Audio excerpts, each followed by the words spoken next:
bermaksud memperkuat dan meneguhkan kedatangan Nabi Muhammad untuk bagi tahu kat kita sejak zaman Nabi Adam, Nabi Ibrahim, Nabi Isa, semuanya sampai Nabi Muhammad tetap membawa jalur ajaran yang sama. Islam je semua. Cuma kitab berbeza, ajaran berbeza sesuai dengan situasi, masa dan condition pada waktu tu. Contoh Taurat, ada hukuman-hukuman yang sesuai dengan zaman dan waktu tu. Bila mari agama Nasrani ataupun disebut ajaran Nabi Allah Isa, Nabi Isa kan dia pernah menyebut bahawa dia datang ni bukan untuk menghapuskan ajaran dalam Taurat, bukan untuk menghapuskan ajaran-ajaran Nabi Musa yang lalu, kecuali dia datang untuk menggenapkan. Menggenapkan di sini bermaksud menyempurnakan. Hak mana ada hukum baru didatangkan, hak mana ada hukum syariat baru didatangkan. Hak dulu tidak ditolak. Tetapi bila mari Nabi Muhammad sallallahu alaihi wasallam nak mengesahkan apa? Nak mengesahkan bahawa kitab-kitab tu sememangnya turun daripada Allah. Kitab Taurat siapa buat turun? Allah. Kitab Injil Allah, kitab Zabur Allah. Tetapi hari ini kalau kita nak masih mengekalkan keaslian kitab tu, konon-kononnya kalau Taurat asli, Injil masih asli, Zabur masih asli, Quran pun asli, akan berlaku pertentangan dan percanggahan. Jadi kenapa mari Nabi Muhammad? Kerana kitab-kitab sebelum ni sudah bercampur aduk. Sudah berlaku penyimpangan, penyelewengan, penambahan dan pengurangan.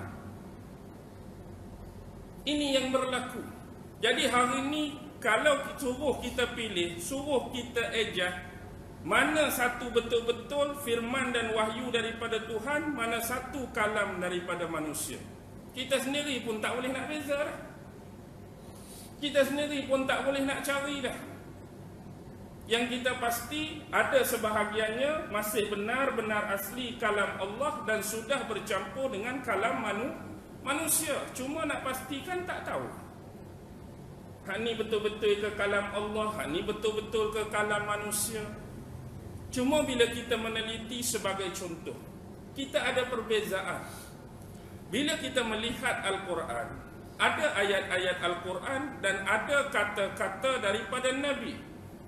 Ada perkataan daripada Nabi yang keluar daripada mulut Rasulullah waktu baginda hidup.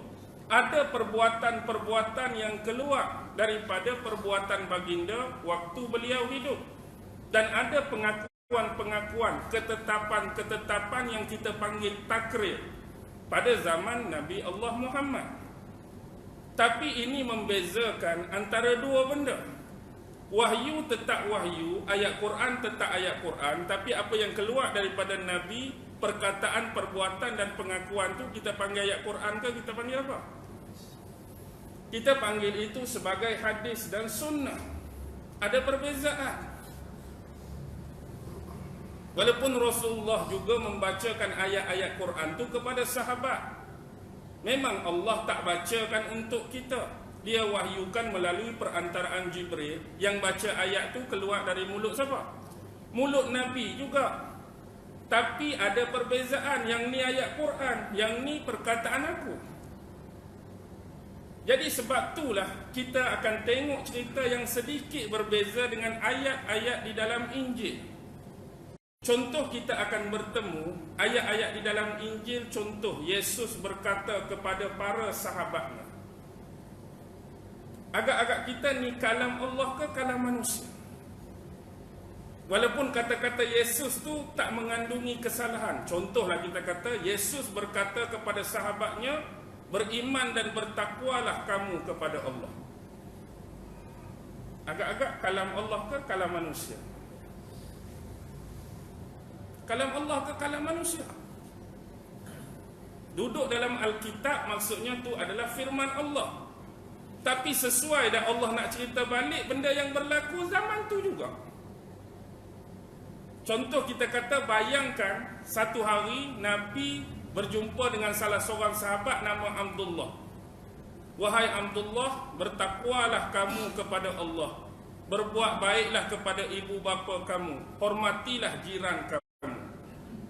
Tu Nabi sebut kepada sahabat, kemudian Allah nak buat juga peristiwa tu, nak letak dalam ayat Quran. Agak-agak sesuai tak?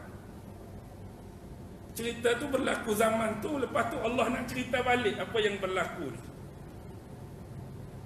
Kalau Allah cerita Nabi Ibrahim, sesuai lah, tak hidup zaman tu. Nabi Ibrahim berkata sekian-sekian, Nabi Isa berkata sekian-sekian, Daud berkata sekian-sekian kepada kaum dia. Pernah jumpa tak dalam Quran Nabi Muhammad berkata kepada sahabat? Ayat Quran. Pernah? Tak akan ada. Sebab dari sudut logik, benda tu dah berlaku di kalangan sahabat. Bila Allah nak turun kisah balik, cerita petang tadi bukan ayat ni. Bukan petang tadi Rasulullah dah bagi tahu bertakwa kepada Allah, tiba-tiba esok Allah buat turun, Nabi Muhammad telah berkata kepada Abdullah sikit. Perlu tak benda tu? Tapi bila kita tengok dalam Injil, Yesus berkata kepada para sahabat, firman turun bila? Zaman dia. Jadi patutnya dia cerita pasal Nabi Musa, pasal Nabi itu. Seolah-olah kalau kita ada yang membezakan ni firman, ni kalam Nabi. Dia seolah-olah firman pun firman, kalam Nabi pun jadi firman.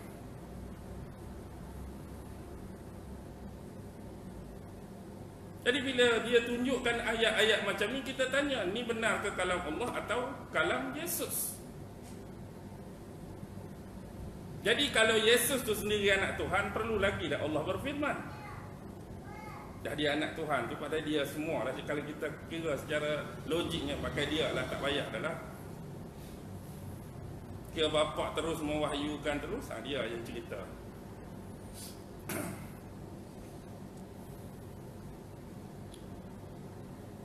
Baik. Kembali. Satu lagi ialah, bila kita tengok kepada ajaran-ajaran yang dibawa, kenapa banyak boleh berlaku penambahan dan pengurangan? Antaranya sebab-sebab ialah, sebab tu ayat Quran ada yang datang, janganlah kamu menjadikan diri kita semua hari ini seperti pernah dilakukan oleh siapa?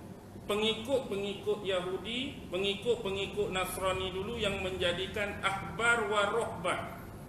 Ahbar tu ialah ulama-ulama Yahudi, rohban tu ialah ulama-ulama Nasrani. Bila ada sebarang masalah dalam agama dan syariat, orang-orang Yahudi akan jumpa rohban Yahudi, ulama Yahudi. Jadi bila mereka beri keterangan tentang agama, bila mereka beri keterangan tentang syariat, mereka tak lagi berpandukan apa yang ada di dalam Taurat. Mereka tak berpandukan apa yang ada dalam Taurat, tapi yang keluar tu ialah pandangan-pandangan dan pendapat-pendapat daripada ulama-ulama semata-mata. Jadi mereka telah menyelewengkan makna dan perkataan sebenar yang sepatutnya mereka huraikan dan dakwahkan kepada orang-orang Yahudi, tetapi sebaliknya memilih pandangan-pandangan dan pendapat mereka dengan membelakangkan ayat-ayat di dalam Taurat. Begitu jugalah bila mari zaman Nabi Allah Isa dan selepasnya, Ar-Ruhban ini gelaran kepada ulama-ulama Nasrani. Mari orang Nasrani, mari orang Kristian tanya pasal hukum, tanya pasal ibadat. Dia tidak lagi menggunakan panduan daripada Injil, tetapi pandangan-pandangan yang keluar daripada mulutnya sendiri. Dan kita tahu sebagai contoh, sejak zaman Nabi Allah Ibrahim sudah ada bukan syariat salat. Adakah Nabi Ibrahim tidak menurunkan dan mewariskan syariat solat kepada anak-anak dia? Mesti dia menurunkan kepada Ishak, sekurang-kurangnya berpesan menunaikan ibadat solat. Ismail pun kena solat. Bila mari Nabi Yaqub, Ishak pun mengajarkan benda yang sama. Tapi hari ini mereka bersolat atau tidak? Jadi di mana solat-solat yang pernah diwasiatkan oleh para Nabi dulu? Kalau Nabi Ibrahim dulu semayang, Musa semayang, Isa semayang, hang hari ini jadi tak semayang, kenapa? Macam juga persoalan yang sama. Kalau Nabi Muhammad dulu semayang, kita pun kena semayang. Jadi hang hari ini tak semayang, why? Sebab tu sabda Nabi berpesan, kelak akhir zaman kamu akan mengikut perangai-perangai fi'il-fi'il umat-umat terdahulu. Siapa? Yahudi dan Nasrani, dengan meninggalkan ajaran-ajaran daripada para nabi mereka. Dan hari ini berlaku dah umat Islam yang mula meninggalkan ajaran-ajaran sebenar daripada Nabi Muhammad. Hak kecil-kecil tak payah ambil, hak besar-besar pun. Orang suruh semayang pun dah tak mau semayang. Orang suruh puasa pun malas puasa. Orang suruh bayar zakat pun asyik nak lari. Tak sampai haul lah, tak sampai nisab lah, duit tak cukup lagi lah. Saya orang miskin lah.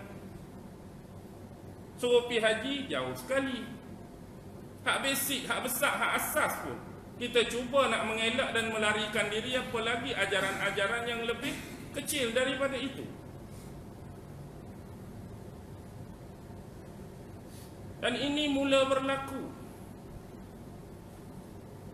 Jadi sebab Rasulullah berpesan ni, Rasulullah tahu ini yang akan berlaku kepada umat-umat dia di akhir zaman. Lebih-lebih lagi Nabi dah menegaskan, umat Islam akhir zaman dia punya kuantiti ramai, jumlah ramai, tapi seperti apa? Buih-buih di lautan. Buih di lautan ni dia ikut ayat ombak ya. Ayat ombak suruh pi tepi pantai, tolak dia pi tepi pantai. Orang terjah balik ikut laut, dia pergi ikut laut. Dia jenis mengikut-ngikut. Kekuatan bukan ada pada dia, kekuatan ada pada tolakan air tadi. Orang tolak ke kiri, dia pergi ke kiri. Orang tolak ke kanan, dia pergi ke kanan. Orang tolak depan, dia pergi depan. Orang tolak belakang, dia pergi belakang. Dia macam tak ada pendirian. Dia jadi pening dah, dia jadi keliru dah. Hak mana sebenar? Itu yang terjadi kepada masyarakat pada hari ini.